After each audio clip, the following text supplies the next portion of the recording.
রাজনীতির যে একটা সৌন্দর্য, সেই সৌন্দর্য আজকে হারিয়ে যাবার পথে।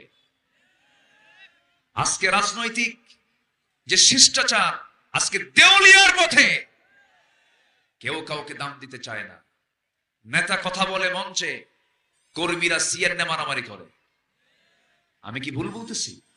তাহলে আপনি দল, পরিবার, সমাজ, রাষ্ট্র যেখানেই যান, স্নেহ, সম্মান, শ্রদ্ধা এটা সবার পরে না সবার আগে? সবার পরে না সবার আগে? সবার আগে। আমি সূরাতুল হুজুরাত থেকে তেলাওয়াত করেছি, যেখান থেকে সেখানে আল্লাহ তাআলা তার দফতর থেকে দুটা গুণের অধিকারীকে সিদ্দিক খেতাব দেওয়ার ওয়াদা করেছেন। যেরকম সুবহানাল্লাহ। যাদের মধ্যে দুটো গুণ থাকবে, আমি তাদেরকে আমার দফতর ওয়াবারাকাতুহু। আসসালামু আলাইকুম ওয়া রাহমাতুল্লাহি ওয়া বারাকাতুহু। إن الحمد لله الأكرم الذي خلق الإنسان وكرم وعلمه من البيان ما لم يعلم، فسبحان الذي لا يحصى امتنانه باللسان ولا بالقلم. نشهد أن لا إله إلا الله وحده لا شريك له، ونشهد أن سيدنا وحبيبنا ومولانا محمدا عبده ورسوله الذي أرسله بالحق بشيرا ونذيرا وداعيا إلى الله بإذنه وسراجا منيرا. فقد قال الله تعالى في كلامه المجيد وفرقانه الحميد: أعوذ بالله من الشيطان الرجيم. بسم الله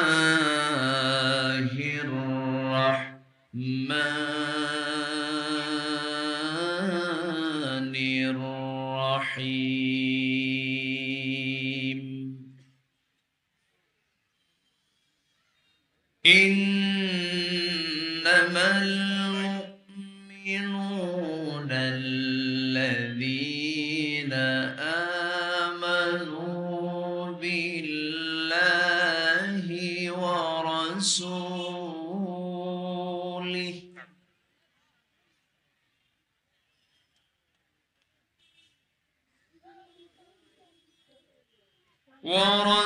ورسوله ثم لم يرتابوا وجاهدوا بأموالهم وأنفسهم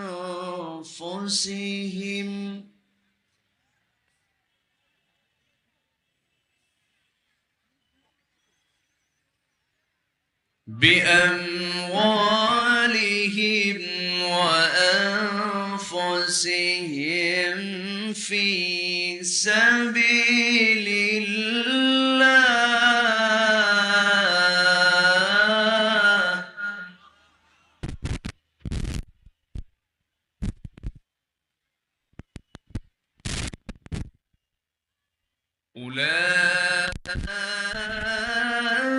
أولئك هم الصادقون.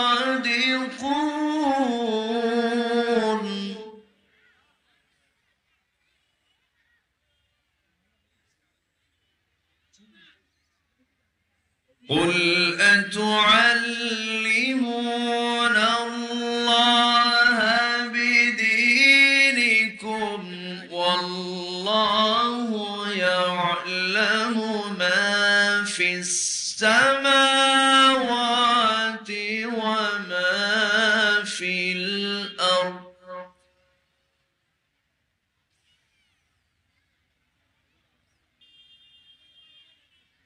والله بكل شيء عليم.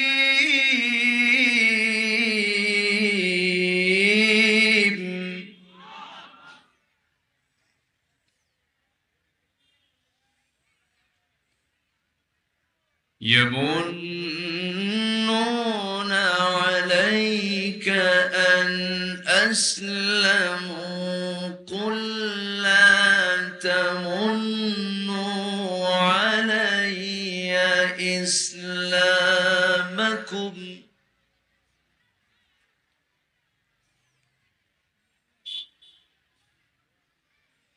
بل الله يمن عليكم أن هداكم للإيمان إن كنتم صادقين.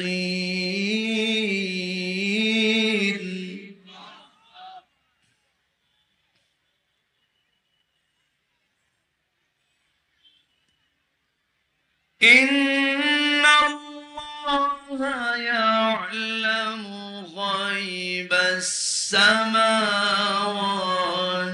والأرض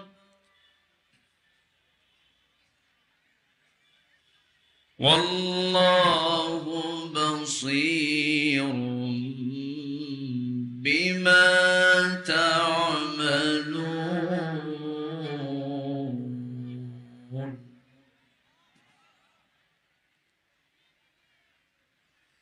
الله أكبر. بسم الله الرحمن الرحيم.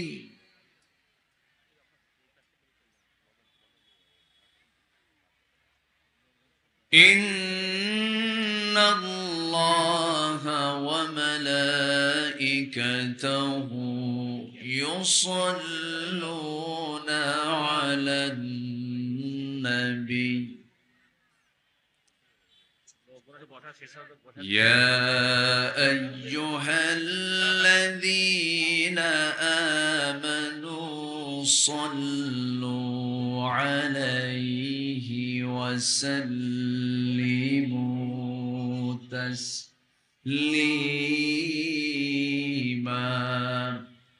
اللهم صل على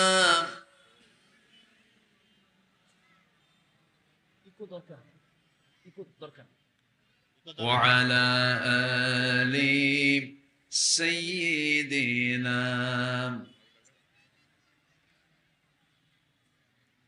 একটু মোহাব্বত দিয়ে নবীর প্রেমে মাতোয়ারা হয়ে জবান খুলে জোরালো কণ্ঠে সবাই বলুন আল্লাহুম্মা সাল্লি আলা সাইয়্যিদিনা মাওলানা মুহাম্মদ ওয়া আলা আলি সাইয়্যিদিনা। সবাই বলুন বালাগাল উলা বিকামালিহি কাশাফাত তুজা বিজামালিহি হাসানাত জামিউ খিসালিহি সাল্লু।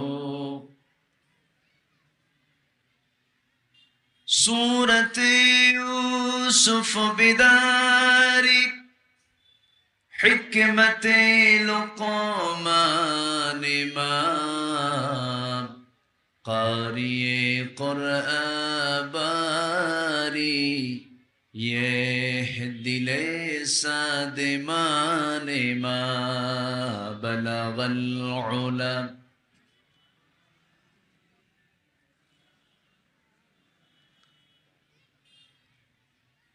حسنت جميع خصاله صلوا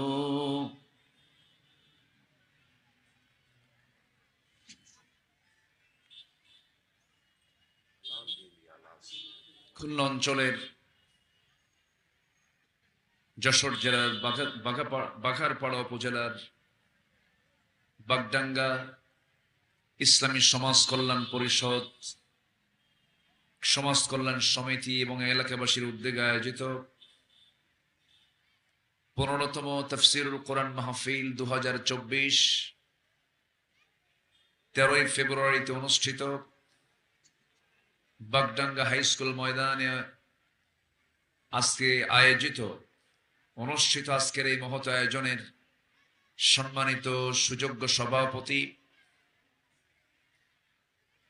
জনাব ডক্টর জালাল উদ্দিন,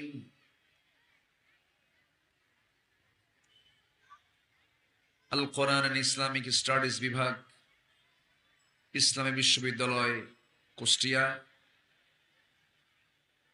আজকের এই প্রোগ্রামের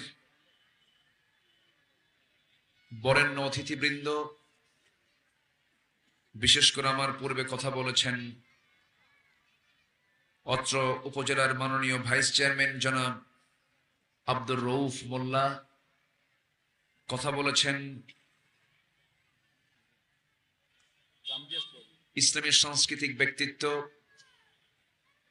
ইসলামী সংস্কৃতি অঙ্গনের উজ্জ্বল নক্ষত্র জনাব কবির বিন সামাদ। আজকের মাহফিল উপস্থিত হাজারাত উলামায়ে কেরাম, ফদল ইজম, সুশীল সমাজ, জাতির শ্রেষ্ঠ সন্তান শিক্ষক মণ্ডলী, জাতির বিবেক সাংবাদিক বৃন্দ, সামনে উপস্থিত দূরে কাছের বিভিন্ন স্থান থেকে ছুটে আসা কালেমার ঝান্ডাবাহী, তাওহীদের পতাকাবাহী, দ্বীন ইসলামের নরসারদুল বীর মুজাহিদ, প্রাণ প্রিয় সম্মানিত দ্বীনী ভাইরা, আড়ালে বসে আছেন শ্রদ্ধেয়া সম্মানিতা মা বোনেরা। আলোচনার সূচনায় আনুষ্ঠানিকতার মধ্য দিয়ে আমার পক্ষ থেকে আবারও দিল খোলা সালাম, আসসালামু আলাইকুম ওয়া রাহমাতুল্লাহি ওয়া বারাকাতুহু।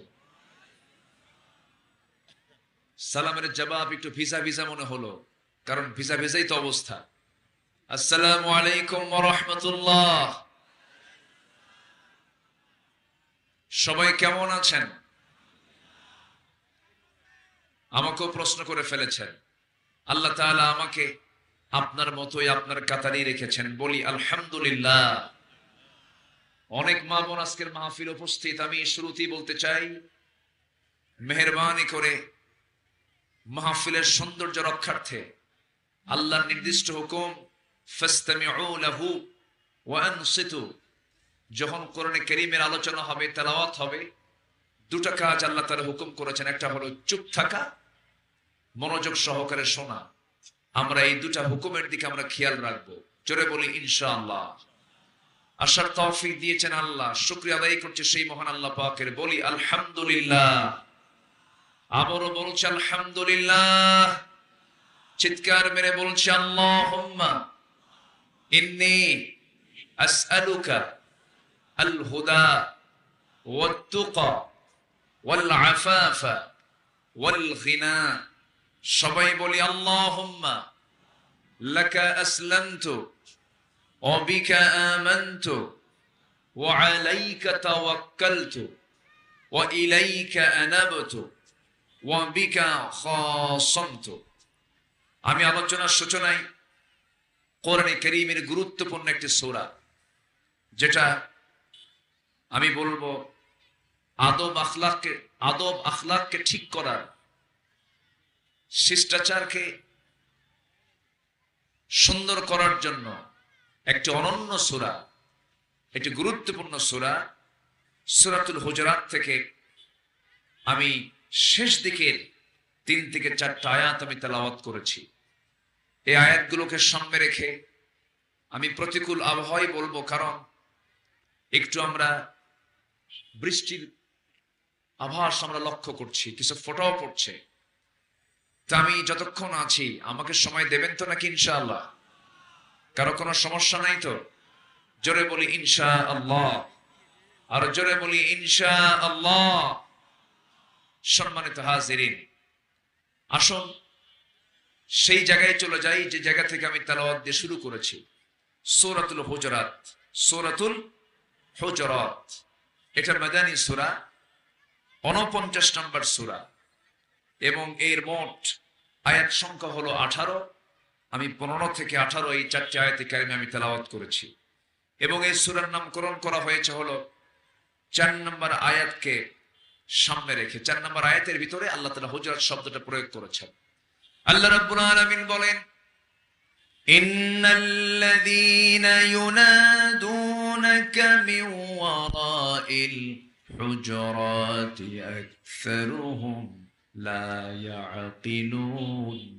জোরে বলি আল্লাহু আকবার। মিন ওয়ারাইল হুজুরাত, এই হুজুরাত থেকে আল্লাহ তাআলা এই সূরার নামকরণ করেছেন। এই সূরার নাযিলের প্রেক্ষাপট হলো, আমার নবীর সামনে দুজন সাহাবী, সবাই এই দুজন সাহাবীর নাম বললেই চিনে ফেলবে। খুব দামি দুজন সাহাবী, যারা দুনিয়াতে বসে জান্নাতের সংবাদ পেয়েছেন। আশারে মুবাশশারার অন্যতম তালিকার প্রথম 1 এবং 2 নম্বর তালিকায় যাদের নাম সাইয়্যিদানা আবু বকর সিদ্দিক রাদিয়াল্লাহু তাআলা আনহু এবং সাইয়্যিদানা ওমর ফারুক রাদিয়াল্লাহু তাআলা আনহু, এই দুজন সাহাবী আমার নবীর সামনে বসে তারা কথা বলছিলেন।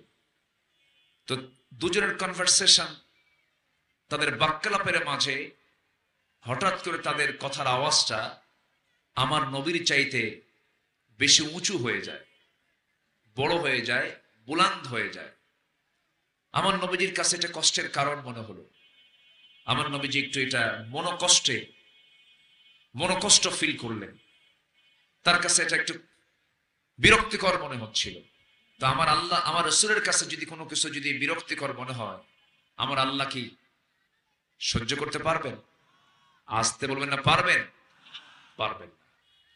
আল্লাহ রাব্বুল আলামিন সঙ্গে সঙ্গে আয়াত নাযিল করলেন, ইয়া আইয়ুহাল্লাযীনা আমানু লা তারফাউ আসওয়াতাকুম ফাওকা সাওতিন নবী ولا تجهروا له بالقول كجهر بعضكم لبعض أن تحبط أعمالكم وأنتم لا تشعرون। জোরে বলুন আল্লাহু আকবার। ঈমানদারেরা, তোমরা তোমাদের আওয়াজ কি নবীর আওয়াজের চাইতে বড় করো না। এমন ধরনের আচরণ যদি তোমরা করে ফেলো, তোমাদের জীবনের অর্জিত যত আমলগুলো আছে সমস্ত আমলগুলো কাট হয়ে যাবে, নিষ্ফল হয়ে যাবে, মূল্যহীন হয়ে যাবে। এই আয়াতটা যেদিন নাযিল হয়েছে সেই দিন থেকে শুরু করে নিয়ে মৃত্যুর দিন পর্যন্ত আমার নবীর সামনে সাইয়্যিদানা ওমর ফারুকের মতো মানুষ উচ্চ আওয়াজে, জোর গলায়, একটু বড় করে কোনোদিন একটা বারের জন্য কথা বলেন নাই। আমার নবী যখন বলতেন, ওমর কি বললাম, আমি তো শুনলামই না হুজুর, জোরে বলতে তো ভয় লাগে, জোরে বলতে তো ভয় লাগে। এই বিষয় থেকে একটা বিষয় ক্লিয়ার হয়ে গেল, ছোট বড় স্নেহ এবং সম্মান শ্রদ্ধা ইসলামের গুরুত্ব কম না বেশি? আসতে বলবেন না, কম না বেশি? বেশি। যেই ব্যক্তির ভিতরে স্নেহের দিকটা নাই, যে ব্যক্তির মধ্যে সম্মানের দিকটা নাই, রাসূল কড়া শব্দ বলেছেন, মাল্লাম ইয়ারহাম সাগীরানা ওয়া লাম ইউক্কির কাবীরানা ফালাইসা মিন্না। যাদের ভিতরে, আমাদের মধ্যে যাদের ভিতরে স্নেহ নাই, অর্থাৎ ছোটদেরকে স্নেহের পরশ যাদের মধ্যে কাজ করবে না, বড়দের প্রতি তাদের সম্মান বোধ জাগ্রত হবে না, রাসূল বললেন স্নেহ সম্মান যার মধ্যে নাই, সে আমার কোনো উম্মত না, সে আমার কেউ না। তাহলে এই বড় একটা অর্জন, গুণ প্রত্যেকটা জায়গায় থাকার দরকার আছে না নাই? পরিবারে দরকার আছে না? আসতে বলে পরিবারে দরকার আছে না নাই? যদি না থাকে সন্তান বাপকে দাম দেবে? আচ্ছা, বাপ সন্তানকে স্নেহ করবে? করবে না। বড় ভাই ছোট ভাইকে স্নেহ করবে? ছোট ভাই বড় ভাইকে সম্মান দেখাবে? না। তাহলে পরিবারে দরকার, সমাজে দরকার তো নাই নাকি? এই জিনিসটা নাই, দরকার কোথায়? সব জায়গায় দরকার, সমাজেও দরকার, রাজনীতিতে দরকার। রাজনীতির যে একটা সৌন্দর্য, সেই সৌন্দর্য আজকে হারিয়ে যাবার পথে। আজকে রাজনৈতিক যে শিষ্টাচার আজকে দেউলিয়ার পথে। কেউ কাউকে দাম দিতে চায় না। নেতা কথা বলে মঞ্চে, কর্মীরা সিএনএ মারামারি করে। আমি কি ভুল বলতেছি? তাহলে আপনি দল, পরিবার, সমাজ, রাষ্ট্র যেখানেই যান, স্নেহ, সম্মান, শ্রদ্ধা এটা সবার পরে না সবার আগে? সবার পরে না সবার আগে? সবার আগে। আমি সূরাতুল হুজুরাত থেকে তেলাওয়াত করেছি, যেখান থেকে সেখানে আল্লাহ তাআলা তার দফতর থেকে দুটো গুণের অধিকারীকে সিদ্দিক খেতাব দেওয়ার ওয়াদা করেছেন। যেরকম সুবহানাল্লাহ। যাদের মধ্যে দুটো গুণ থাকবে, আমি তাদেরকে আমার দফতর থেকে সিদ্দিক খেতাব দিয়ে দেব, অধিক সত্যবাদীর খেতাব আমি তাকে দিয়ে দেব। আমরা এই দুটো গুণ আজকে আমরা শিখে আমল করব, আমল করার নিয়তে শুনবো। জোরে বলি ইনশাআল্লাহ। আজকের এই বৈরী আবহাওয়া, এটা প্রতিকূল আবহাওয়া আমরা দুপুর থেকে খেয়াল করছি। এর মাঝেও আপনারা যে কষ্ট করে বসে আছেন, এটা বিশাল একটা দিক। আমি খুবই খুশি, আমি খুবই আনন্দিত। আমাদের ভাইস চেয়ারম্যান মহোদয়ের সাথে এর আগেও দেখা হয়েছিল। অত্যন্ত বিনয়ী মানুষ, ভদ্র মানুষ। আমার কাছে ওনার আচরণ, ওনার যে মুআমালা, ক্ষণিকের সময়ের জন্য মঞ্চে বসে যে কথাবার্তাগুলো অত্যন্ত মার্জিন মনে হলো। আল্লাহ তুমি তাকে দ্বীনের খেদমতে আঞ্জাম দেওয়ার তৌফিক দিয়ে দাও। জোরে বলি আল্লাহুম্মা আমিন। আসুন আমরা সে আয়াতের দিকে আস্তে আস্তে চলে যাচ্ছি। প্রেক্ষাপটটা আমরা শুনলাম, আমরা মূল আলোচনার দিকে আস্তে আস্তে ফিরে যাচ্ছি। আমার পাশে যিনি বসে আছেন, আজকের মাহফিলের যিনি অনারেবল প্রেসিডেন্ট, আপনার বাড়িও মনে হয় এখানে? জি। এটা তো উনি শুধু আপনাদের সম্পদ না, তো ওনার বাড়ি এখানে। হয়তো আপনারা মনে করবেন এটা আমাদের সন্তান, ঠিক আছে। উনি শুধু এই এলাকার সম্পদ নন, তিনি হচ্ছেন এই দেশের জাতীয় সম্পদ। বলি আলহামদুলিল্লাহ। জোরে বলি আলহামদুলিল্লাহ। তিনি হচ্ছেন উস্তাজুল আসাতিজা, মানে ওস্তাজদের তিনি ওস্তাজ। শুধু শিক্ষক তিনি না, শিক্ষকদের তিনি শিক্ষক। হাজার হাজার ছাত্র তার। জি আলহামদুলিল্লাহ। হাজার হাজার অসংখ্য তার ছাত্র আজকে দেশের বিভিন্ন খেদমতে তারা আঞ্জাম দিচ্ছে। আলহামদুলিল্লাহ। আলহামদুলিল্লাহ বলেন, জোরে বলি আলহামদুলিল্লাহ। আপনারা একটা রত্ন পেয়েছেন, আমি খুবই খুশি। অনেক জায়গায় সভাপতি, এমন সভাপতি পাই উনি বিসমিল্লাহ বলতে পারেন না, জোর করে সভাপতি। আছে না এরকম? আছে না? আমার সভাপতি করবা, নচেত কিন্তু, বুঝেন না, নচেত কিন্তু শূন্যস্থান দিয়ে দিলাম, বুঝে নেন। তো আমরা এরকম পাইনি। আজকে আমরা একজন যোগ্য জায়গায় একজন যোগ্য মহান ব্যক্তিকে পেয়েছি। বলি আলহামদুলিল্লাহ। জোরে বলি আলহামদুলিল্লাহ। সম্মানিত ভাইরা, আমার কথা কি শোনা যায়? সবাই আমার কথা বুঝতে পারছেন তো? ওই পানি যদি পড়ে, পানি কি এখন পড়ছে আর? আচ্ছা, পানি আর নাই তো? যে আমি খুব টেনশনে ছিলাম, মানসিক চাপে ছিলাম যে আমি তো শুরু করতে যাচ্ছি। আল্লাহ, বৈরী আবহাওয়ায় আমি কি করব? আমি আলোচনা চালাচ্ছি আর মনে মনে শুধু ফিকির করছি, আল্লাহ তোমার জিকিরে বসছি, তোমার কাছে সাহায্য চাচ্ছি। তুমি যদি ভালো মনে করো, একটা অনুকূল পরিবেশ তৈরি করে দাও। তো এখন অধিক রোদেও কিন্তু বসা আজকে কঠিন ছিল। মাহফিল কমিটি একটা ভুল করেছেন, এটা অধিক রোদেও বসার সমস্যা, আবার বৃষ্টি হলেও সমস্যা। এর জন্য অন্তত ছাউনি রাখা দরকার। ছাউনি রাখা দরকার না? ছাউনি রাখা দরকার, তাহলে দুই দিকেই কাজে লাগে। তো যাই হোক, তারা যে ব্যবস্থা করেছেন, অনেক বড় ব্যবস্থাপনা, অনেক মায়েরা এসেছেন।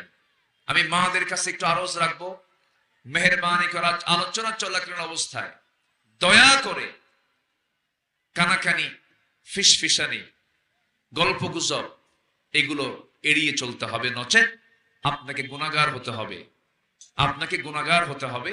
এই দিকটা খেয়াল রেখে মেহেরবানি করে আমার মা একটু চুপ থাকলে ভালো হয়। আসুন আমরা তেলাওয়াতকৃত আয়াতের দিকে আস্তে আস্তে চলে যাচ্ছি। সম্মানিত ভাইয়েরা, আমরা পৃথিবীর কোন দফতর থেকে পুরস্কার নিতে চাই না, কারণ আমাদের পৃথিবীর বিভিন্ন দফতর থেকে সুদখোরদেরকেও নোবেল পুরস্কার দেওয়া হয়। আসতে কয়, সুদখোর নোবেল পুরস্কার পায় না। যুদ্ধবাজ যুদ্ধবাজ যাদের নীতি হলো যুদ্ধ করা, যাদের মধ্যে কোনো নীতি নৈতিকতা নাই, তাদেরকেও নোবেল পুরস্কার দেওয়া হয়। চোর ডাকাতদেরও পুরস্কার দেওয়া হয়। কিন্তু আল্লাহ তাআলা বলছেন, বান্দা আমার দফতর থেকে আমি তোকে দুটো কাজের মধ্য দিয়ে আমি তোকে পুরস্কৃত করব। আমি তোকে সত্যবাদী সত্যায়ন করে দেব। আমি তোকে আমার পক্ষ থেকে চারিত্রিক সনদ দিয়ে দেব। সেই সনদের পুরস্কার হবে হলো জান্নাত। জোরে বলি সুবহানাল্লাহ, আরো জোরে বলেন সুবহানাল্লাহ। সূরাতুল হুজুরাতের 15 নম্বর আয়াত আল্লাহ রাব্বুল আলামিন বলেন, ইন্নামাল মুমিনুনা আল্লাযীনা আমানু বিল্লাহি ওয়া রাসূলিহি সুম্মা লাম ইয়ারতাবু ওয়া জাহাদু বিআমওয়ালিহিম ওয়া আনফুসিহিম ফি সাবিলিল্লাহ উলাইকা হুমুস সাদিকুন। জোরে বলুন আল্লাহু আকবার।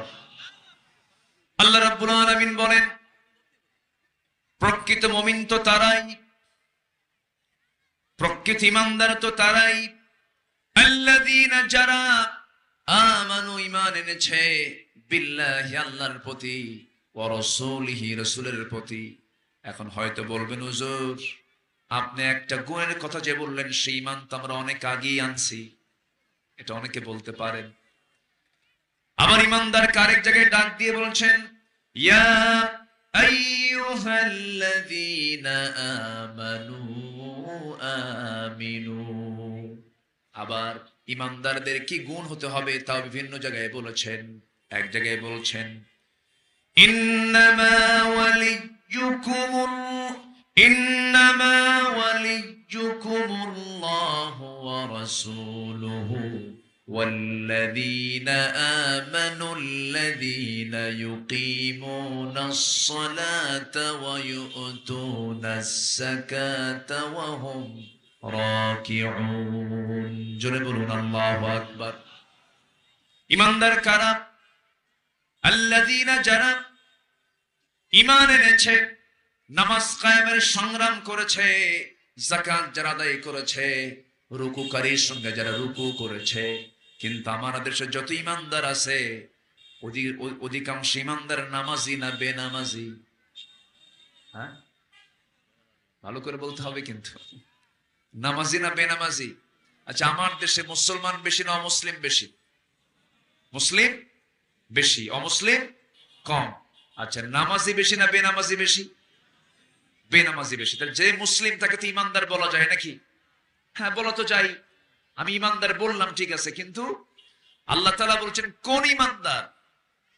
যারা নামাজ কায়েম করে, যারা যাকাত আদায় করে, যারা রুকু করে এর সঙ্গে রুকু করে। কোন ঈমানদার? যারা আনিল লাগফি মুআরিদুন সালাতিহিম খাশিউন, এরপরে আমানাতিহিম ওয়া আহদিহিম রাউন সালাওয়াতিহিম ইউহাফিজুন ওয়াল্লাযীনা হুম লিফুরুজিহিম হাফিজুন। এই সমস্ত গুণে গুণান্বিত যারা, আল্লাহ তাদেরকে বলছেন হলো মুমিন, প্রকৃত মুমিন। সেই গুণগুলো থাকার দরকার আছে না নাই? আসতে বলবেন না, আছে না নাই? সেই গুণগুলো থাকতে হবে। তো আল্লাহ তাআলা বলছেন, ওই গুণে গুণান্বিত ঈমানদার যারা, যারা আল্লাহর প্রতি, নবীর প্রতি যারা বিশ্বাস এনেছে। আল্লাহ আছেন না নাই?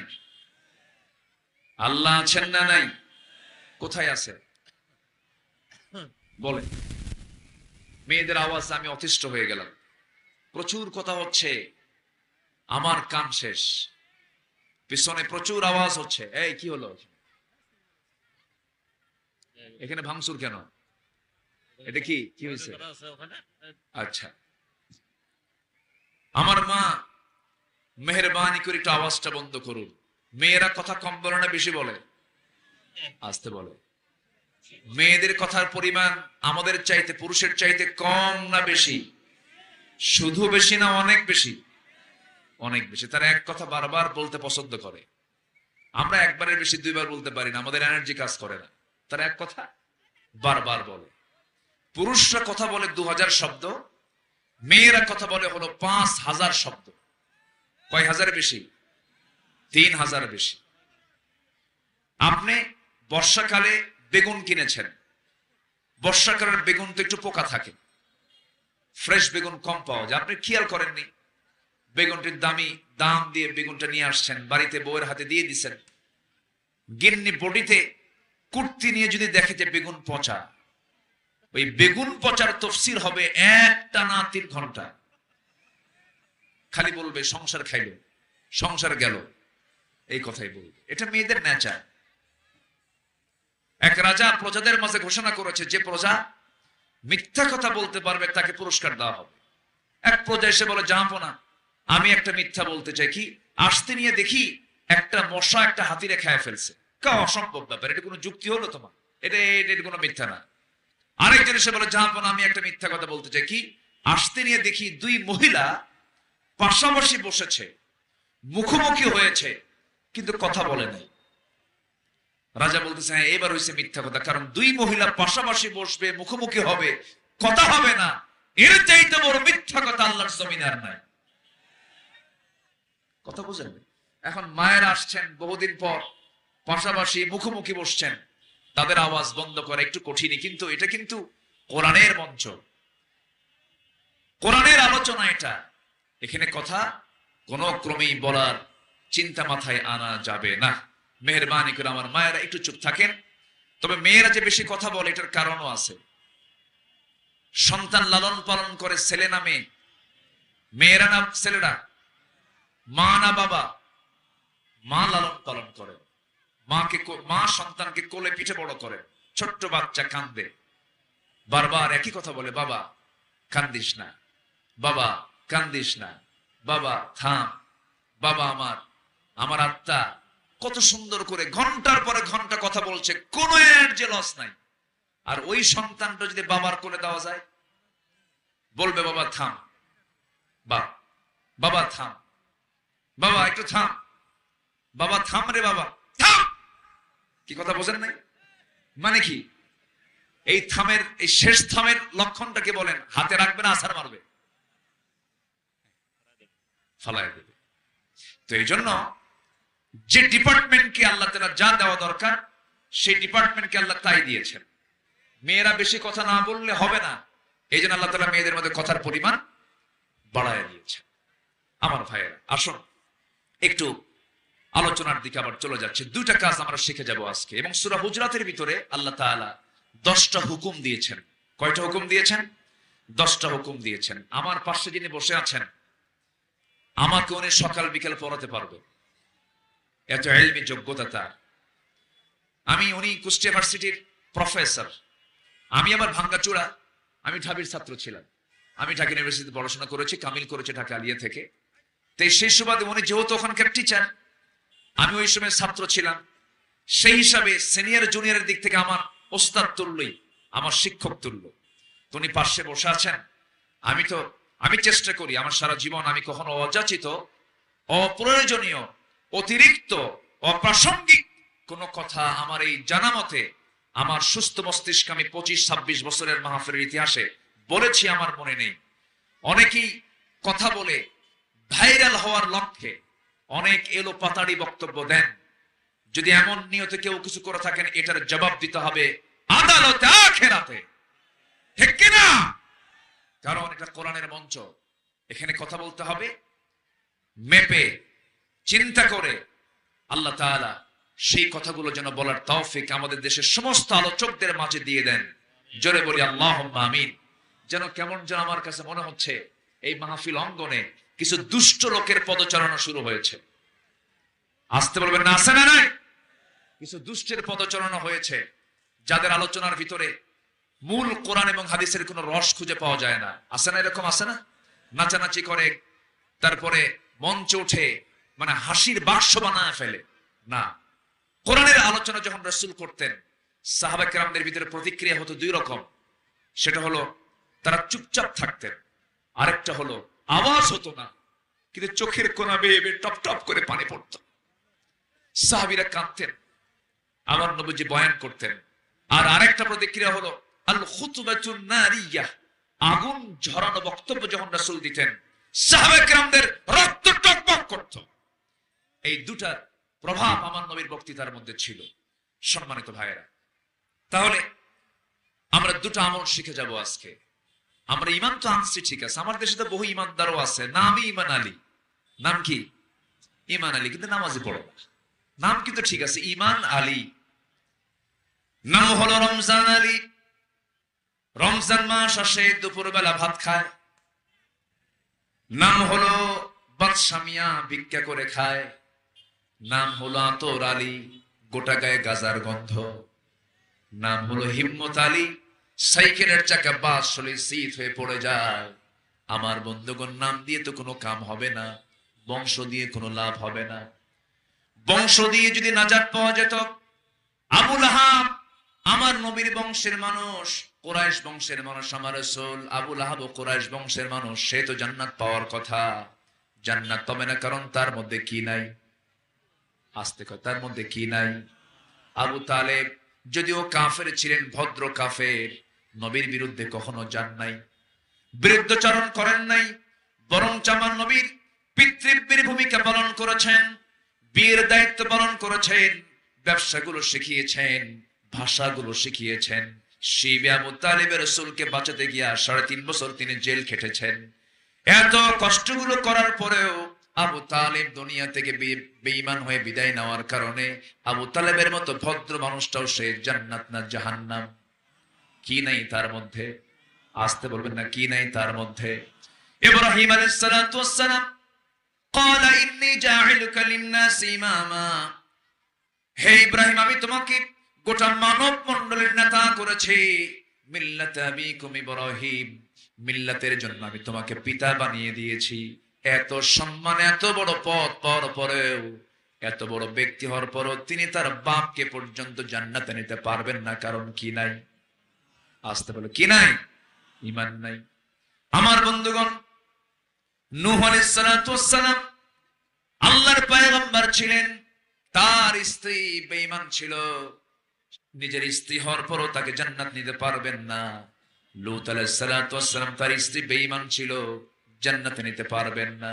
নূহ আলাইহিস সালাতু ওয়াস সালাম তার সন্তানকে মহাপ্লাবনের পূর্বে যখন বলেন, কেনান আমার দিকে আয়, আমার নৌকায় তুই চলে আয়, বড় মহাপ্লাবন হয়ে যাবে, তখন সে বলল, না, ওই যে পাহাড় আছে, আমি ওই দিকে যাব না। ইন্নাহু লাইসা মিন আহলিক। সঙ্গে সঙ্গে কেনান পর্যন্ত সন্তান হওয়ার পরেও আল্লাহ বলেন, সে আপনার পরিবারের কেউ না।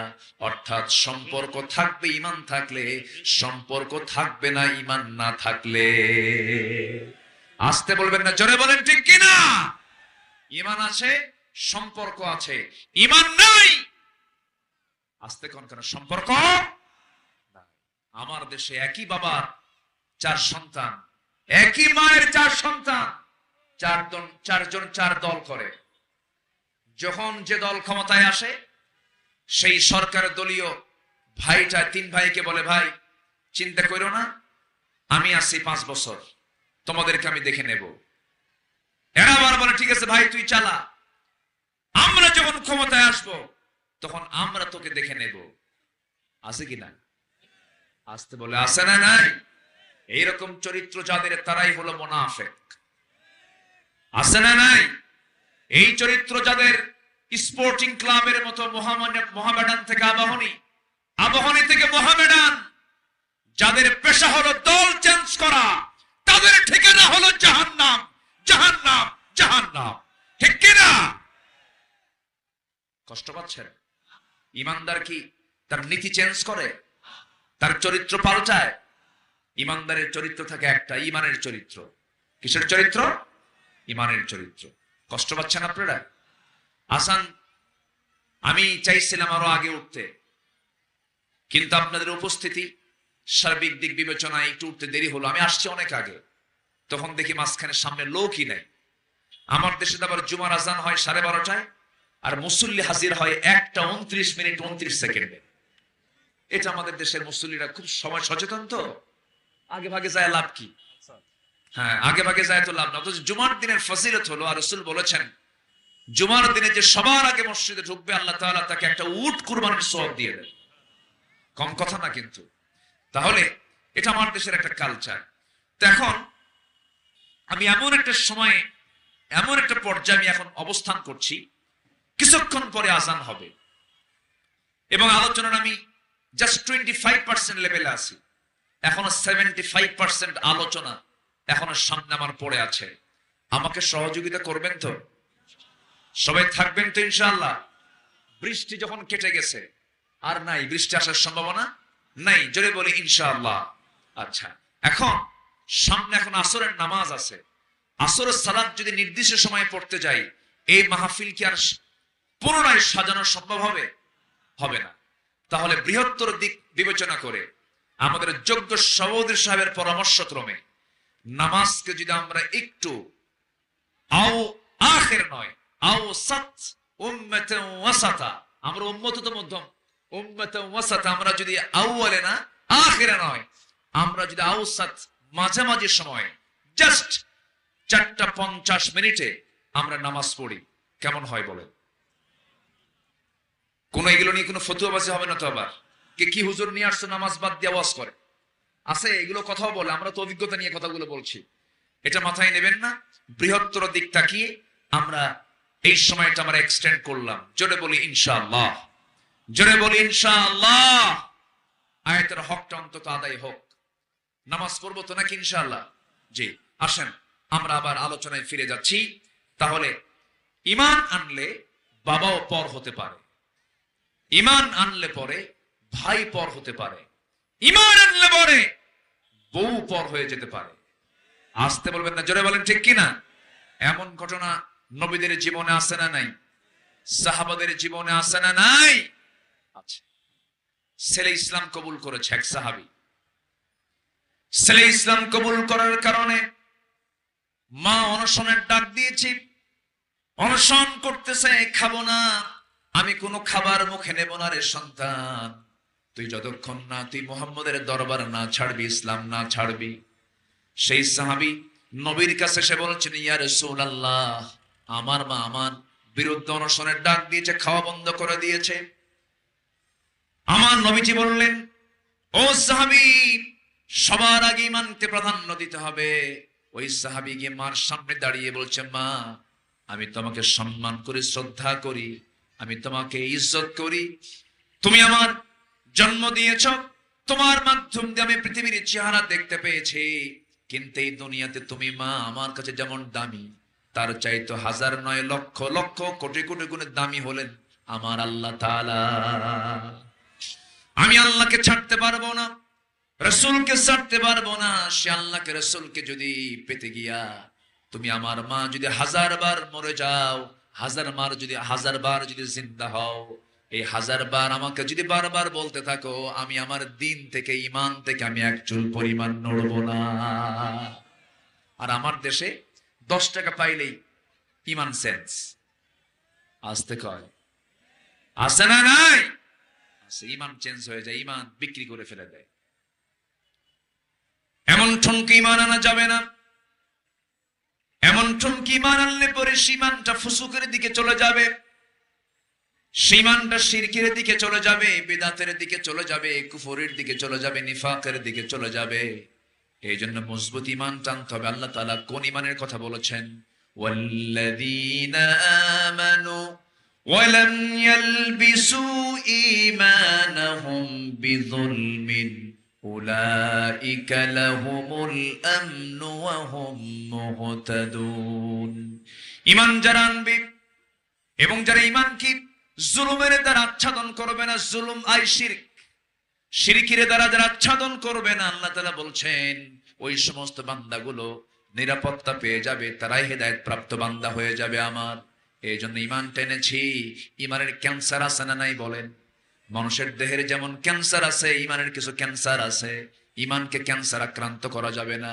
ক্যান্সার ধরলে পরে ইমান দিয়ে জান্নাত যাওয়া যাবে না। ইমানকে মজবুত করব আমরা। আমার বন্ধুগণ, একটা কথা মাথায় রাখবেন, কোরআন তেলাওয়াতে পৃথিবীর কোন দেশ বাধা দেবে না। আমেরিকায় গিয়ে আপনি তেলাওয়াত করেন, কেউ আপনাকে বলবে না। জো বাইডেনের দেশ আপনাকে বাধা দেবে না। ঋষি সুনাকের দেশ আপনাকে বাধা দেবে না। এরপরে ভ্লাদিমির পুতিনের দেশ আপনাকে বাধা দেবে না। দামোদর দাস নরেন্দ্র মোদীর দেশ আপনাকে বাধা দেবে না। কোন পৃথিবীর কোন দেশ আপনাকে কোরআন তেলাওয়াতে বাধা দেবে না। বরং আপনি কোরআন তেলাওয়াত করবেন, পুরস্কৃত হবেন, ফুলের মালা পেয়ে যাবেন। কিন্তু কোরআন তেলাওয়াতে রক্ত ঝরাতে হয় না।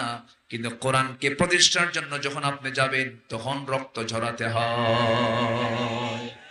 আসতে বলবেন না, জোরে বলেন ঠিক কিনা? আমার দেশে কোরআনের খেদমত করে অনেকে রাষ্ট্রীয় পুরস্কার পাচ্ছে, আবার অনেকে এই কোরআন প্রতিষ্ঠার খেদমত করতে গিয়ে ফাঁসির মঞ্চে হাসতে হাসতে ঝুলে ঝুলে দুনিয়া থেকে বিদায় নিচ্ছে। সেই কোরআন প্রতিষ্ঠার সংগ্রামে যে বান্দা পিছিয়ে থাকবে, সেই বান্দার অবস্থান হচ্ছে আল্লাহর ভাষায়, কোরআনের ভাষায়, সে হচ্ছে মুনাফিক। অতএব সেই কোরআন প্রতিষ্ঠা হোক সর্বস্তরের সব জায়গায়। সবাইকে আমরা চাই। এই সমর্থন কি সবার আছে? আল্লাহকে সাক্ষী রেখে, আকাশের মালিক আল্লাহর আকাশের দিকে হাত তুলে সাক্ষী রেখে বলে দেন আমরা চাই।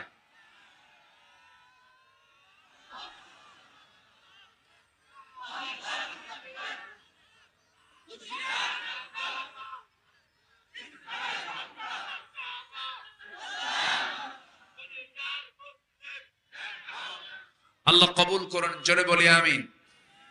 আরো জোরে আমিন, আরো জোরে আমিন।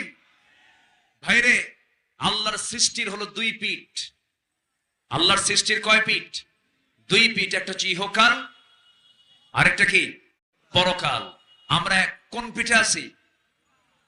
ইহকালের পিঠে আছি আমরা। আরেকটা পিঠ পড়ে আছে, সেটা হচ্ছে পরকাল। পরকাল তাদের জন্য নাই যাদের হিসাব নাই।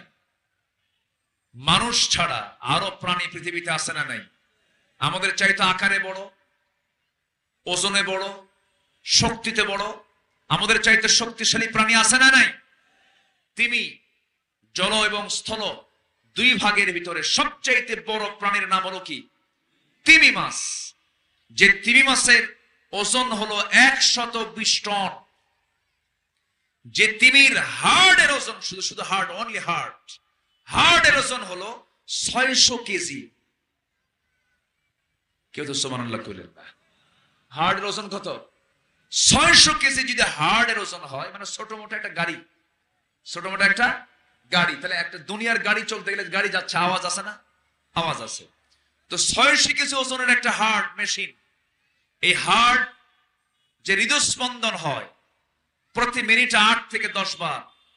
এই তিমির হার্টের যে হৃদস্পন্দন, হার্টের যে স্পন্দন, যে আওয়াজটা হয় যখন তিনি কোন অঞ্চলে যায়, এই আওয়াজটা 3 থেকে 4 মাইল দূর থেকে শোনা যায়। যেরকম সুবহানাল্লাহ। এত বড় প্রাণী হওয়ার পরেও মরার পরে কি তার কোনো পরকাল আছে? আস্তে পরকাল আছে? নাই। ওর এই কালই শেষ, এই পিঠেই শেষ। কিন্তু আমাদের জন্য আরেকটা পিঠ আছে, সেগুলো কি? পরকাল। তো আমরা চলবো কি ওই তিমি, এরপরে গরু, ছাগল, ভেড়া, সিংহ এদের মতো করে? শুধু তাদের পরকাল নাই এবং তাদের পরকাল কেন্দ্রিক কোনো দায়িত্ব নাই, তাদের মতো হয়ে যাব না আমরা বান্দার মতো থাকবো? বলেন কিসের মতো থাকবো? আমরা বান্দার মতো থাকবো। বান্দার কাজ হলো দুনিয়াকে সামনে রেখে চলা না পরকালকে সামনে রেখে চলা? বলেন, দুনিয়া না পরকাল? পরকালকে সামনে রেখে চলা। সেই হচ্ছে বুদ্ধিমান। মান আকিয়াসুন নাস ওয়া আহজামুন নাস ক্বালা আকসারুকুম যিকরা লিল মাউত ওয়া আকসারুহুম ইস্তি'দাদা। যারা পরকালীন চিন্তা মাথায় নিয়ে যারা সর্বক্ষণ থাকে, তারাই হচ্ছে সবচেয়ে বেশি চালাক, বলেছেন মুহাম্মদ সাল্লাল্লাহু আলাইহি ওয়াসাল্লাম। সম্মানিত ভাইয়েরা, ঈমান এনেছি, মাথায় রাখতে হবে আমার শত্রু আমার পরিবার হতে পারে, আমার শত্রু আমার ভাই হতে পারে, আমার শত্রু আমার প্রতিবেশী হতে পারে, আমার শত্রু আমার এলাকাবাসী হতে পারে, আমার শত্রু আমার কাছে কোন একটা ব্যক্তি হতে পারে। কিন্তু যত কিছু হোক না কেন, ঈমান কি কখনো হারা যাবে? ঈমান কি কখনো বাদ দেওয়া যাবে? যাবে না। অনেকের কাছে চিন্তা কি জানেন? দুই দিকেই থাকবো, আল্লাহ খুশি থাক, শয়তানও বেজার না হোক। এই টাইপের কিছু লোক আছে না নাই? মানে মসজিদে নামাজ পড়ি, হোটেলে গিয়েও মদ খাই, আল্লাহ খুশি হোক, শয়তান আবার বেজার করার কি দরকার? ও তো একটা পদে আছে, ওরে আবার অসন্তুষ্ট করার কি দরকার? এরকম চাহিদা অনেকের আছে না নাই বলেন তো? ওই লোকের মতো এক বেচারে গেছে কোরবানির আগের জুমার নামাজ পড়ার জন্য, কোরবানির আগের জুম্মা নামাজ পড়ার জন্য গেছে। তো খুতবা ইমাম সাহেব কিসের খুতবা দেয়? সেই সব খুতবায় কোরবানির। তো কোরবানির তাৎপর্য শীর্ষক আলোচনায় এত গুরুত্বপূর্ণ বয়ান দিছে খতিব কোরবানির উপরে। এই চোর চিন্তা করলো, সে বেচারি চোর, সে চিন্তা করলো এত সুন্দর খুতবা কোরবানির তাৎপর্য নিয়ে, জীবনে তো বহু গুনাহ করছি, কোরবানি দিয়ে এই গুনাহগুলো আমার মিটায় নিতে হবে। সে ভাবতেছে আমি কোরবানি দেব। করছে কি? গরু এখন চুরি করে আনতেছে। কিসের নিয়তে? আস্তে কিসের নিয়তে বলেন? কোরবানির নিয়তে। তো গরু চুরি করে আনতেছে, মসজিদের সামনে দিয়ে ফজরের সময় ওযু করার জন্য ইমাম সাহেব বাইরে আসতেছেন, দেখে ফেলছেন যে একজনের হাতে গরু। কে এত রাতে গরু? কোথায় গেছিলে তুমি? এই গরু পাইলা কোথায়? হুজুর আপনার জন্যই তো, আমি তো এই গরু আনতাম না, আপনার জন্যই আনছি। কেন? আপনার খুতবা শুনে আমি মুগ্ধ হয়ে গেছি। কারণ কোরবানির যে সওয়াব, পশমে পশমে একটা করে নেকি, আমার জীবনে কত গুনাহ আছে, এই গুনাহগুলো তো আমার অন্তত আমার জীবন থেকে মাইনাস করার জন্য কোরবানি দেওয়া দরকার। তো গরু পাইছো কোথায়? হুজুর চুরি করে আনছে। তো চুরি করে আনছো গরু, আমি কি চুরি করতে বলছি নাকি? কোরবানি কি চুরি করে আনলে কোরবানি হবে? তাই হুজুর আমি জানি। আপনি এটা বলবেন যে চুরি করা কোরবানি তো হবে না, চুরি করা পশু দিয়ে কোরবানি দিলে তো হবে না, এটা আমিও জানি যেটা হবে না হয়তোবা। কিন্তু আমি চিন্তা করলাম, আমি যোগ বিয়োগ করে দেখি, কোরবানি দেওয়ার সওয়াব আর চুরি করার গুনাহ প্লাস মাইনাস মাইনাস, মাঝখান থেকে আমার সওয়াব না হলেও গোশত খাওয়া তো বোনাস। এরকম হিসাব কষা কিছু সুযোগ সন্ধানী ইমানদার নামে চালিয়ে দিচ্ছেন এমন কিছু বদমাইশ মুনাফিক সমাজে আছে না নাই? আসতে বলবেন না, আছে না নাই? কিন্তু আল্লাহর বক্তব্য হচ্ছে ফামান ইয়াকফুর বিত-তাগুত ওয়া ইউমিন বিল্লাহ। আগে তাগুতের কাফের হও, এরপর ঈমান আনো। কার উপরে? আসতে বলবেন না, কার উপরে? আগে তাগুতগুলোকে ছেড়ে দাও। সমাজে সুদ আছে না নাই? সুদের পক্ষের লোক আছে না নাই? তারা সুদকে প্রতিষ্ঠা করতে চায়। সুদের, জুয়ার, মদের, পতিতাবৃত্তির কারবার যশোর জেলায় আছে না নাই? ওরা কি কখনো চাবে এই জমিন আল্লাহর দিন কায়েম হোক? মদ বিক্রি হয় বছরে গোটা বিশ্বে $1600 বিলিয়ন। পতিতাবৃত্তি বার্ষিক বিশ্বব্যাপী তাদের লেনদেন হয় প্রায় $400 বিলিয়ন।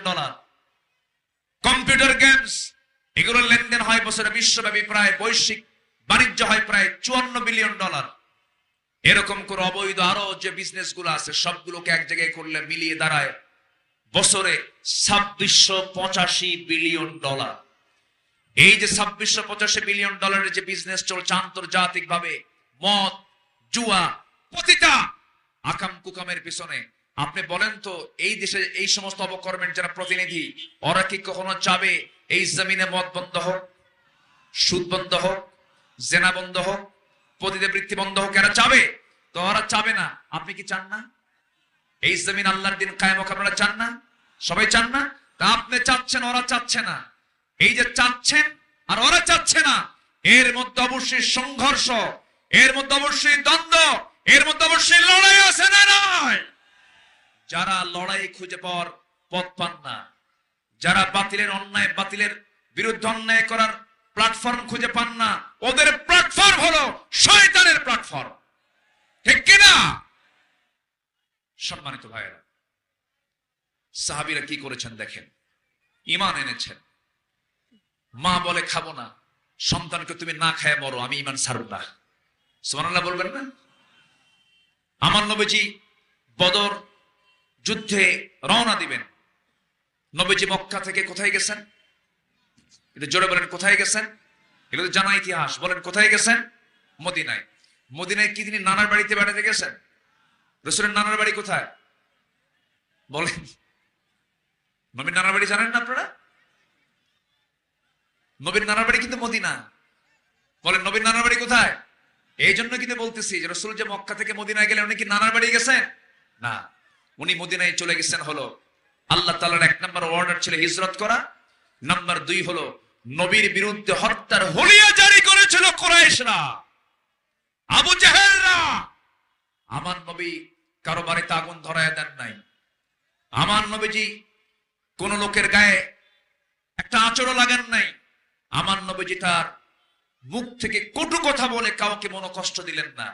যার জীবনের রেকর্ড হলো পৃথিবীতে একজন ব্যক্তির একটা কৌশল করে মিথ্যা কথা বলার ইতিহাস যার জীবনে নাই। সেই নবীজিকে হত্যার হুলিয়া জারি করে রাসূলকে যখন মদিনা মক্কা থেকে বের করে যখন চূড়ান্ত সিদ্ধান্ত নেওয়া হলো, হিকমতের সাথে মক্কা থেকে তিনি বের হয়ে চলে আসলেন, হিজরত করলেন। কোথায়? আসতে বলবেন না, কোথায়? উনি কি মদ চেয়েছিলেন সমাজে? উনি কি জেনা চেয়েছিলেন সমাজে? উনি কি সুদ চেয়েছিলেন সমাজে? আপনিও যদি আজকে বলেন আমরা এই সমাজে কোনো মদের বোতল দেখতে চাই না, জেনার বোতল, জেনার কারবার দেখতে চাই না, সুদের কারবার দেখতে চাই না, আপনার অবস্থাও সেই আমার নবীর পন্থায় হয়ে যাবে, ঠিক কিনা? সম্মানিত ভাইয়েরা, আমার নবীজি মক্কা থেকে মদিনায় চলে গেলেন। কিছু সাহাবী নবীর সাথে সাথে রওনা দিলেন। একজন সাহাবীর কথা আমিও যখন তার সিরাতটা যখন আমি টানি, আমার চোখে পানি চলে আসে। কি পরিমাণ তারা আল্লাহর দ্বীনকে গ্রহণ করে নিয়েছেন। কোটি কোটি না। আব্দুর রহমান ইবনে আউফ ছিলেন 6 থেকে বর্তমান সময়ে এই টাকার পরিমাণ দাঁড়ায় প্রায় 6 থেকে 7,000 কোটি টাকা। 6 থেকে 7,000 কোটি টাকার বিজনেস তিনি মক্কায় ফেলে, বউ রেখে, সন্তান রেখে, আত্মীয় স্বজন রেখে আমার নবীর সাথে তিনিও মদিনায় গিয়ে পাড়ি জমালেন। যেরকম সুবহানাল্লাহ, ওয়া ইয়াশরি নাফসাহু ইবতিগাআ মারদাতিল্লাহ। আমার নবীজি আব্দুর রহমানকে দেখে কেঁদে ফেললেন। বললেন, আব্দুর রহমান, তুমি অসহায়ের মতো বউহারা, সন্তানহারা, সম্পদহারা, ব্যবসাহারা, এমন একটা লোকের মতো তুমি অসহায়ের মতো বসে আছো, তোমাকে দেখে আমি ঠিক থাকতে পারছি না। আব্দুর রহমান, তোমার কি কষ্ট হয় না? আব্দুর রহমান ইবনে আউফ, তার মুখে চুল পরিমাণ চিন্তার কোনো ছাপ নেই। তিনি তার সুন্দর চেহারায় মুস্কি হাসি মেরে মক্কার ধনকুবের একজন আব্দুর রহমান ইবনে আউফ বলছেন, ইয়া রাসূলুল্লাহ, বউ হেরেছি, সন্তান হেরেছি, ব্যবসা হারিয়ে দিয়েছি, কিন্তু পাইছি কি জানেন? আল্লাহকে পাইছি, রাসূলকে পাইছি। আস্তে কোন সুবহানাল্লাহ, আরো জোরে বলেন সুবহানাল্লাহ। আল্লাহ বলছেন, এই ঈমানটা তোর আন, এই ঈমানটা তোর আন, তোদের হাতে নেতৃত্ব চলে আসবে, তোদের হাতে ক্ষমতা চলে আসবে। ওয়া'দাল্লাহু আল্লাযীনা আমানু মিনকুম ওয়া আমিলুস সালিহাত লা ইস্তাখলিফান্নাহুম ফিল আরদ। লামে তাকিদ, নুনে তাকিদ। আল্লাহ তাআলা বলছেন, তোদের হাতে আমি আল্লাহ খেলাফত দিয়ে দেব। জোরে করে সুবহানাল্লাহ।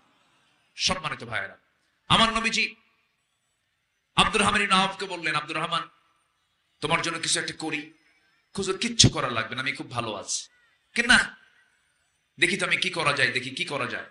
ইতিমধ্যে সামনে এক আনসার সাহাবী আসলেন। আনসার কারা? মক্কার না মদিনার? বলেন সবাই, একটু বলেন, একটু বলেন। মক্কার না মদিনার? মদিনার। জানা জিনিস বললেও না ভালো লাগে। জানেন তো সবাই কম বেশি, মুসলমান জানবই তো আমরা। আনসার হলো মদিনার, আর মুহাজির হলো মক্কার। মুহাজির হচ্ছে যারা হিজরত করে চলে গেছেন, আনসার যারা মুহাজিরকে সাহায্য করেছেন। তো আনসার সাহাবীর একজন সামনে দাঁড়ানো। রাসূল বলছেন, আনসার এইদিকে আসো। আমার আব্দুর রহমান মক্কায় খুব ধনী ছিল, বউ বাচ্চা ছিল, সম্পদ ছিল, এক্সপোর্ট ইম্পোর্টের বিজনেস ছিল, অনেক বড় তার কারবার। আজকে সে অসহায়, তুমি কিছু করতে পারবা? সাহাবী এতটাই খুশি হলেন, আনসার সাহাবী। রাসূল বলছেন, হুজুর, আপনি বলতে দেরি, আমার দিতে দেরি হবে না, আমার কাছে দিয়ে দেন, আমার হাতে দিয়ে দেন। ঘোড়ার পিঠে উঠায় নিলেন। মক্কার ধনকুবের একজন আব্দুর রহমানকে আনসার একজন ধনী সাহাবী তার ঘোড়ার পিঠে উঠায় নিয়ে মদিনার সবচেয়ে বড় দুটো খেজুর বাগান দেখায় দিলেন। হাজার হাজার খেজুর বাগান, হাজার হাজার গাছ বাগানের ভিতরে বিশাল বড় খেজুর বাগান দেখায় দিলেন দুটা। দেখিয়ে বলছেন, ভাই আব্দুর রহমান, এই দুইটা খেজুর বাগান আল্লাহ তাআলা আমাকে দান করেছেন, আল্লাহ তাআলা আমাকে এর মালিক বানিয়ে দিয়েছেন, খনিকের মালিক। রাসূল যেহেতু তোমাকে দায়িত্ব দিয়েছেন, এই দুই বাগানের যে বাগান তোমার পছন্দ হবে, এই মুহূর্তেই আমি এই বাগান আমি তোমার নামে দলিল করে দেব। জোরে বলে সুবহানাল্লাহ। আনসার তো আনসার, আমার নবীজি আনসারকে দায়িত্ব দিয়েছেন। আনসার কি করছেন দেখেন, কি নুসরত করছেন, কি সাহায্য করছেন। এবার বলছেন, ভাই আমি জানি এই মদিনার কোন মেয়ের বাবা তোমার সঙ্গে তোমাকে বিয়ে দেবে না, তোমার সঙ্গে তার মেয়েকে বিয়ে দেবে না। তোমার তো যৌবন আছে, বউটা রেখে চলে আসছে মক্কা থেকে, বিয়ের তো প্রয়োজন। আল্লাহ তাআলা আমাকে দুটা স্ত্রী দান করেছেন, দুজন স্ত্রীর যে কোনো একজন স্ত্রীকে আমি তালাক দেব। নির্দিষ্ট মেয়াদ পার হয়ে যাবে, 3 মাস পরে তুমি আমার বউকে তোমার বউ বানাইয়া নিবা। বাগান দিয়ে দিলাম, আমার বউ আমি তালাক দিয়ে তোমাকে দিয়ে দেব। আমার তো দুটা স্ত্রী আছে, কোনো সমস্যা নাই। আব্দুর রহমান ইবনে আউফ এই আনসার সাহাবীর কথাগুলো শুনে চোখের পানি ফেলে ফেলে কেঁদে বলছে, ভাই রে, কলিজাটা ভরে গেছে আমার। তোর বউ তালাক দিতে হবে না, খেজুর বাগান আমার নামে দলিল করে দিতে হবে না, কিছু আমার প্রয়োজন নাই। আমি তো ব্যবসা বুঝি, আমি তো বাণিজ্য বুঝি। একটু দয়া করে আমাকে যদি পারতে একটা বাজার দেখায় দাও, সামান্য কিছু মূলধন থাকলে পরে আমি সেখান থেকে টুকটুক করে ব্যবসা করব। আমি সামান্য বিজনেস শুরু করলেন, একটু কামাই হলো তার, কয়েক রতি সোনা তিনি কামাই করলেন। আনি না, ভরিও না, কয়েক রতি সোনা তিনি কামাই করলেন। আব্দুর রহমান ইবনে আউফ নিজে বিয়েও করে নিলেন মদিনায় এসে। বিয়ে শাদী করার 3 থেকে 4 দিন পর নবীর কাছে সুন্দর পোশাক পরে, সুন্দর সুগন্ধি লাগায়া নবীর কাছে যখন চলে গেলেন, রাসূল তার চেহারার দিকে তাকায় তিনি অনুমান করলেন আব্দুর রহমান কিছু ঘটনা ঘটায় ফেলছে। রাসূল বলছেন, আব্দুর রহমান, কয়েকটা দিন যাবত আমি তোমাকে দেখি না, তোমার সমস্যার কথা আমি কিছুই তো জানলাম না, কি হলো সমাধান, আমাকে তুমি কিচ্ছুই বললে না। আব্দুর রহমান, তুমি একটা কিছু করছো মনে হয়। হুজুর, ঘটনা ঘটাইছে কি, বিয়ে করছি। কি করছি? বিয়ে করে নিয়েছি। রাসূল বললেন, তুমি বিয়ে করলে আমাকে বললে না। হুজুর, পরিবেশ চলে এসেছিল, বিয়েটা করে নিয়েছে, আমি আপনাকে বলার সময় পাই নাই, সুযোগ পাই নাই। রাসূল বলেন, আব্দুর রহমান, বিয়েটা জরুরি কাজ, বিয়ে করে নিয়েছো ভালো কথা, কিন্তু আমার তো দায়িত্ব আছে। তুমি টাকা পাইলা কোথায়, মোহরনা দিলা কেমনে, আমাকে একটু বুঝিয়ে বলো। আব্দুর রহমান ইবনে আউফ বলেন, ইয়া রাসূলুল্লাহ, আপনি আনসার সাহাবীকে দায়িত্ব দিয়েছিলেন, আমি টুকটুক করে একটা ব্যবসায় হাত নিয়েছি, আর ব্যবসায় নেমে পড়েছিলাম। সেই ব্যবসায়ী কিছু কামাই হয়েছে, সেই কামাই করা টাকা, মোহরনার টাকা জমা করে দিয়ে আমি বউ বানায় নিয়ে আসছি একজন মহিলাকে। আমার রাসূলের সঙ্গে সঙ্গে বলেন, আল্লাহ আমার আব্দুর রহমানের পরিবারে বরকত দাও, ব্যবসায় বরকত দাও। আমার নবীর দোয়াটা এত সুন্দরভাবে মঞ্জুর হয়ে গেল যে আব্দুর রহমান সেদিন থেকে কোনো ছায়ে হাত দিলে ছাইটাও সোনা হয়ে যেত। তাবুক অভিযানের সময় তিনি 3 বস্তা সোনা দান করেছিলেন। আল্লাহ তাআলা তাকে এত পরিমাণ সম্পদ দিয়েছিলেন যে মৃত্যুর সময় তিনি এত পরিমাণ সোনা রেখে গিয়েছিলেন। তার সন্তান ছিল 13 জন, কুড়াল দিয়ে কেটে কেটে তাদের সোনা ভাগ করতে হয়েছিল। যেরকম সুবহানাল্লাহ। ঈমান এনেছেন, ঈমান আনলি যে আপনার ক্ষতি হয়ে যাবে তা নয়, সব মাইনাস হয়ে গিয়েছিল, আবার ঈমানের বদৌলতে সব ফিরে পেয়েছেন। বরকত দিয়েছেন কে? আসতে বলবেন না, বরকত দিয়েছেন কে? শর্ত হলো ভালোবাসতে হবে কাকে? আসতে বলবেন না, ভালোবাসতে হবে কাকে? নাম্বার 2 হলো মুহাম্মদ সাল্লাল্লাহু আলাইহি ওয়াসাল্লাম। নবীজি মদিনায় চলে আসলেন, বদর যুদ্ধের ডাক চলে এলো। বদর যুদ্ধের ময়দানে আমার নবীজি সাহাবে কেরামকে যখন নিয়ে যাবেন বদর প্রান্তরে, সেই সময় বললেন, সাহাবীরা আজ কি হবে? প্রকৃতি ইমানদারের পরিচয় কেমন করে? হুজুর কেমন করে বলেন? কো সাহাবীরা, আজকে তোমরা তোমাদের বাপকে দেখতে পাবে, ভাইকে দেখতে পাবে, চাচাকে দেখতে পাবে, একই বংশের মানুষকে দেখতে পাবে। যাদের কাছে তোমরা মানুষ হয়েছে তাদেরকেও তোমরা দেখতে পাবে। তাদের বিরুদ্ধে অস্ত্র উঁচু করতে পারবে নাকি? সাহাবে কেরাম সঙ্গে সঙ্গে বলছেন, ইয়া রাসূলুল্লাহ, আমাদের জীবন চলে যাবে, কিন্তু আমরা আপনার চাই তার পৃথিবীর কাউকে বেশি ভালোবাসতে পারবো না। একটু জোরে বলেন সুবহানাল্লাহ। আপনার চাইতে বেশি ভালোবাসতে পারবো না। আমার নবীজি সবে মাত্র মক্কা থেকে মদিনায় চলে এসেছেন। শিশু ইসলাম, মদিনার চিত্র অত্যন্ত শত্রু দিয়ে ভরা। মদিনার চতুর্পার্শ্বে বনু নাজির, বনু কোরাইজা, বনু কাইনুক, এই সমস্ত ইহুদির বাচ্চারা ষড়যন্ত্রগুলো চালিয়ে যাচ্ছে। এই ষড়যন্ত্রের মাঝেই আমার নবীজি যখন দেখতে পেলেন রমজান মাস, বদর প্রান্তরে কাফের মুশরিকরা সব চলে আসছে, কোরাইশা সব চলে আসছে মক্কা থেকে। আমার নবীজি বলেন, সাহাবীরা, কোনো উপায় নাই, বাতিলকে মোকাবেলা করার জন্য কে আছো? সবাইকে এক জায়গায় করলেন। মোটের সংখ্যা হলো 313। মোটের সংখ্যা হলো কত বলে? 313। এই 313 জন সাহাবী যে যুদ্ধ করতে গেছেন, দূরের মানুষদের বিরুদ্ধে না কাছের মানুষদের বিরুদ্ধে? আস্তে কর। দূরের মানুষ না কাছের মানুষ? অন্য গোত্র না নিজের গোত্র? নিজের গোত্র, নিজের এলাকা। কারো ভাই হয়, কারো চাচা হয়, কারো বাবা হয়, কারো নাতি হয়, কারো জামাই হয়। বদর যুদ্ধের ময়দানে আমার নবীজি যখন রওনা দিলেন সাহাবায়ে কেরামকে নিয়া, আমার নবীজির সঙ্গে দুজন ছোট্ট বাচ্চা নবীর সঙ্গে ছিলেন। মদিনার একজন আফরার ছেলে, দুইজন আনসার, দুজন ছোট্ট সাহাবী, মুআজ রাদিয়াল্লাহু তাআলা আনহু। তাদের বয়স ছিল মাত্র 11 বছর, 13 বছর।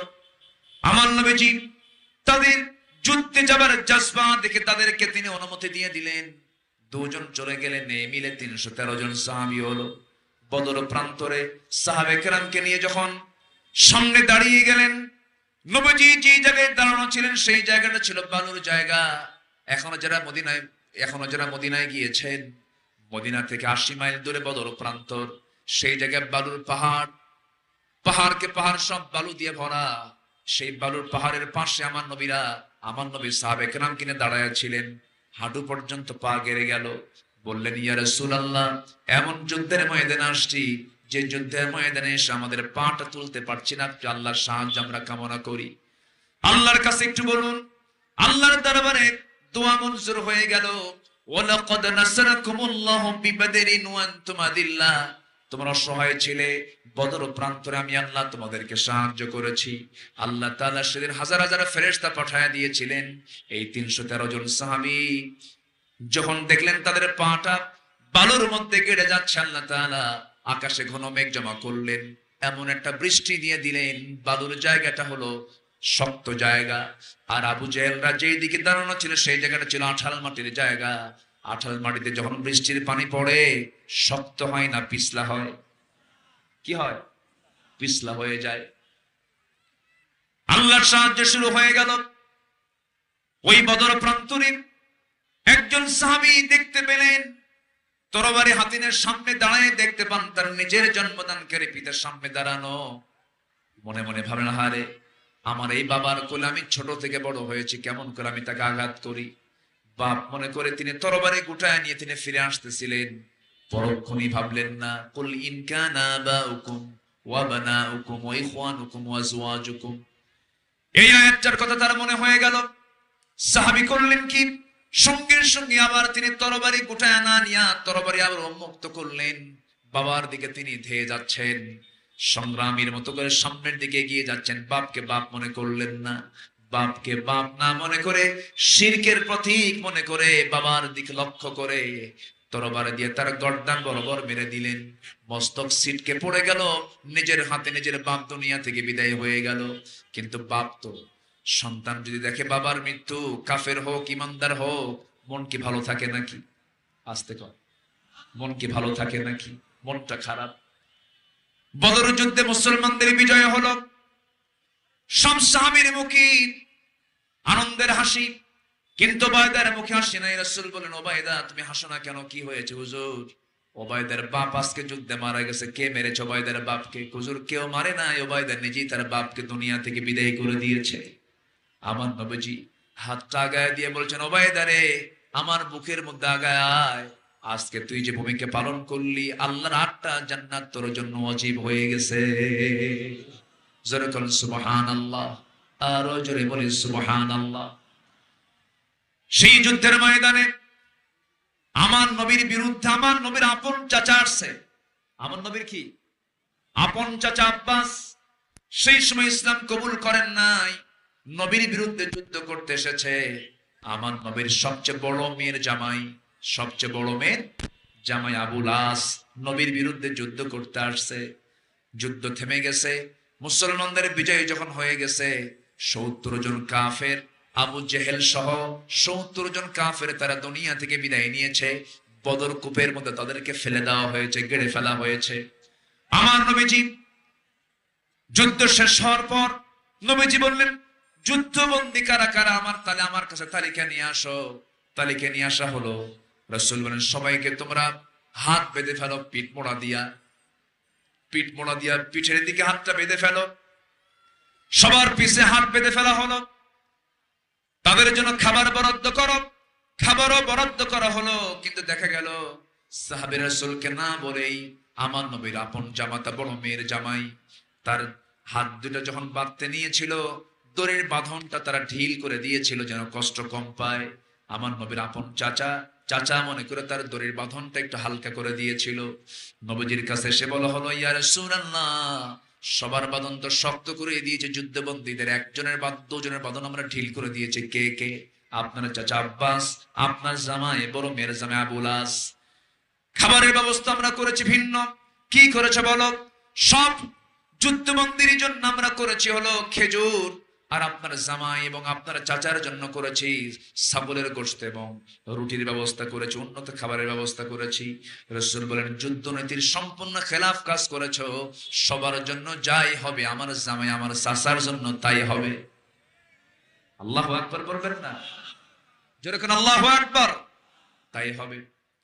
আমার নবীজি বলে দিলেন। নবীজি বলার সঙ্গে সঙ্গে বাকি 68 জন যুদ্ধবন্দীর দড়িটা বেঁধে শক্তভাবে বেঁধে দেওয়া দড়িটা ঢিল করে দেওয়া হলো। সবার জন্য ছাগলের গোশত দেওয়া হলো, রুটির ব্যবস্থা করা হলো।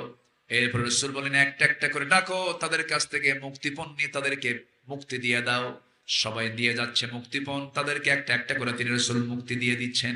এবার আপন চাচা আব্বাস রাদিয়াল্লাহু আনহু সামনে দাঁড়ায় বলতেছে, ভাতিজা মুহাম্মদ, আমারও তুমি আটকালা কেন? রাসূল বলছেন, আপনাকে আটকাবো না মানে আপনাকে তো আগে আটকাবো। আপনি আমার চাচা, আপনি আমার বিরুদ্ধে যুদ্ধ করতে আসছেন। সাইয়েদনা আব্বাস সেই সময় ইসলাম কবুল করেন নাই। তিনি বলছেন, আমার ভাতিজা মুহাম্মদ, আমার বাপ যেটা করে গেছে, আমার দাদা যেটা করে গেছে, সেটাকে আমি বাদ দিতে পারি নাকি? রাসূল বলছেন, ও আমার চাচা, আপনার বাপ যদি ভুল করে যায়, আপনার তো ভুল করা যাবে না।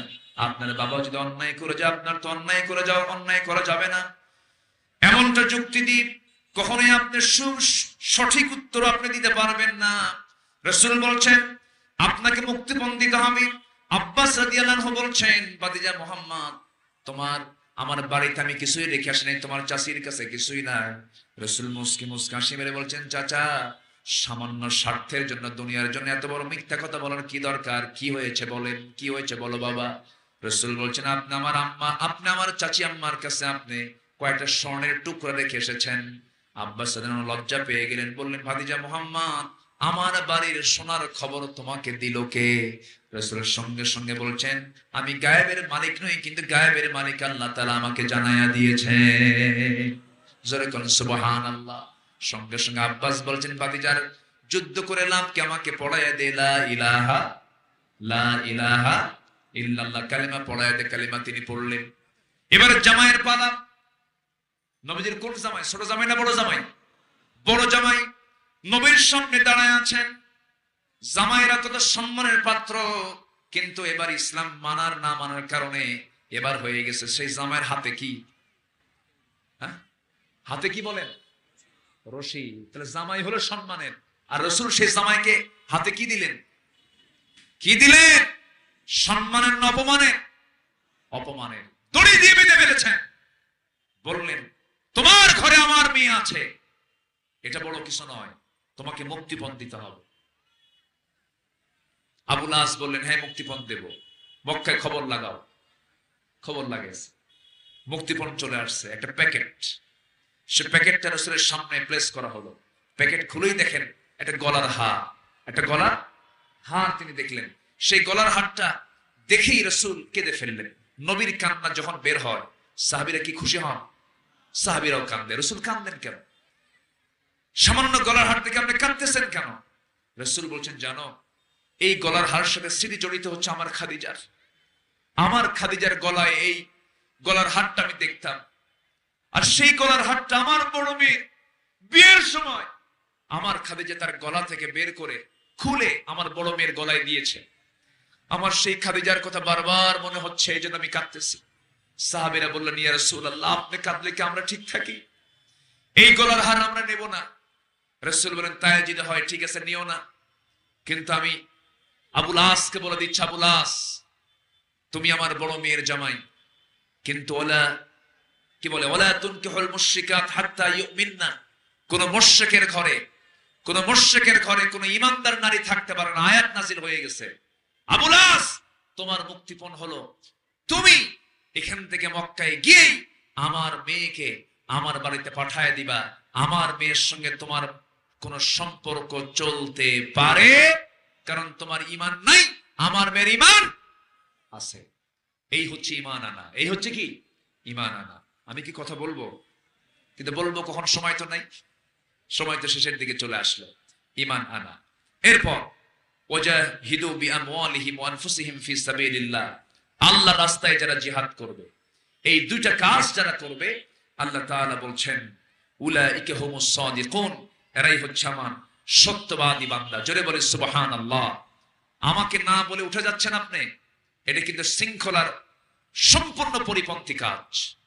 আমাকে না বলে উঠে যাওয়াটা, যদি এখানে ফেরেশতা আছে না নাই বলেন তো? আছে। এই দেশে কি এমন মামলা নাই যে শৃঙ্খলা ভঙ্গের অভিযোগে মামলা? আমার দেশে আছে না নাই? এবং এই মামলাগুলো বিগত কয়েক বছরে কম হয়েছে না বেশি হয়েছে? বেশি হয়েছে। তো আল্লাহর ফেরেশতা এখানে আছে না নাই? আছে। তো সেই ফেরেশতারা যদি দেখে যে এই মাহফিলের শৃঙ্খলা ভঙ্গ করলো কারা কারা, আল্লাহর আদালতে যদি মামলা দেয়, কি সুবিধা না অসুবিধা? অসুবিধা। তাহলে আমরা কেউ উঠবো না। আমাদের শৃঙ্খলা ভঙ্গ করা যাবে না। কোরআনের শৃঙ্খলা রক্ষা করার দায়িত্ব একার না সবার। সবার। যে যেখানে আছেন সবাই বসেন, আমরা দোয়া করব। দোয়ার পর এখানে মুখে আজান হবে, মাইকের আজান হবে না। মাইক আজান বহু আগে হয়ে গেছে। মুখে আজান হবে। মুনাজাতের পর আজান শেষ, নামাজ শুরু হয়ে যাবে। যাদের ওযু নাই, ওযু করবেন, নামাজ আদায় করে নেবেন। এখন দোয়ার দিকে আমরা যাব। কোরআনকে ভালোবাসেন কারা কারা? একটু হাত তুলে দেখেন তো। কোরআনকে ভালোবাসেন কারা কারা? কোরআনের আইনকে চান কারা কারা? একটু হাত তুলে দেখেন না। একটু হাত টেনে নাড়া দেন তো এরকম করে। আল্লাহ তোমার এই বান্দাদের এই চাওয়াকে পাওয়া করে দাও। জোরে বলি আল্লাহুম্মা আমিন। হাত নামান। এখন আমি সবার কাছে একটু আরজ করব, এই যে বিশাল আয়োজন, পোস্টার, লিফলেট, ব্যানার তারা যে করেছেন, আয়োজন করেছেন, প্রচার করেছেন, তাদের কিছু খরচ হয়েছে। এই খরচে যদি আপনি অংশগ্রহণ করেন, গুনাহ হবে না সওয়াব হবে? তাআওয়ানু আলাল বিররি ওয়াত তাকওয়া। ভলান্টিয়াররা ব্যাগ নিয়ে ভিতরে নামবে। যারা যারা হাত তুলেছেন নিজ নিজ দায়িত্বে সেই ব্যাগে আপনারা যে যা পারেন সবাই দেবেন ইনশাআল্লাহ। জিকির করে সুবহানাল্লাহ। ভলান্টিয়ার কোথায়? ভলান্টিয়ার এই যে দ্রুত গতিতে নেমে যান, যে যা পারেন আমরা সবাই দেব। জিকির করে সুবহানাল্লাহ আলহামদুলিল্লাহ। মাদের ভিতরে ভলান্টিয়ার যারা আছেন তাদের মাঝেও ব্যাগ আছে, যে যা পারে আমরা সবাই দেওয়ার চেষ্টা করব ইনশাআল্লাহ। জিকির করে সুবহানাল্লাহ। একটু মিষ্টি করেন, আওয়াজটা আমার কাছে কেমন যেন একটু সুন্দর করেন। জিকির করে সুবহানাল্লাহ। কে কে? ও এখানে আছে আল্লাহ। এখন এখানে তো নাম নাই। এখন এখানে নাম তো আমি দেখিনি, বুঝে নাই। আচ্ছা, এখন আসর নামাজ পর না, আসর নামাজ পর এখানে একজন শিল্পী আসবেন। এই যশোরবাসীর অহংকার আমার অত্যন্ত কাছের। এখানে পোস্টারে নাম না থাকার কারণে আমি বুঝতে পারিনি, এখানে নামটা নাই তো আমি বুঝিনি। উনি আসবেন, উনি ইসলামের সঙ্গীত আপনাদের সামনে পরিবেশন করবেন অ্যাডভোকেট রুকনুজ্জামান। সবাই আসবেন ইনশাআল্লাহ, সবাই থাকবেন। নামাজের পরে এটা আমরা এখন দোয়ার দিকে যাব।